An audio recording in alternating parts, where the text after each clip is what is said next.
So in my first year in 2016, there was a big Andatier Hall dinner, and I hadn't really understood how these things were working. And for those of you who are uninitiated, the LMF reversed has an FML, which is sort of the underground prankster contingent of the college.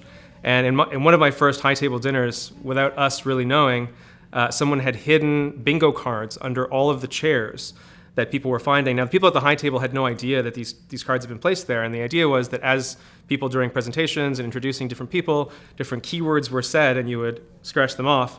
And the first person who got the full thing, the card told you should stand up and say, "I am the Massey Bull." And so the first person who checked off all of their marks was this like rather elderly gentleman who was, nicely dressed, and right in the middle of Hugh Segal making an introductory talk, stood up and shouted, "I am the Massey Bull." And without missing a beat, to his credit, Hugh Segal just said, "That's very good for you, sir," and continued. So I only realized after the fact that no one had told Hugh. So he had no idea. He thought this person was, maybe speaking out of turn and didn't know where they were coming from. But that was my first high table or second, and was a great experience to sort of feel the whimsy of the college.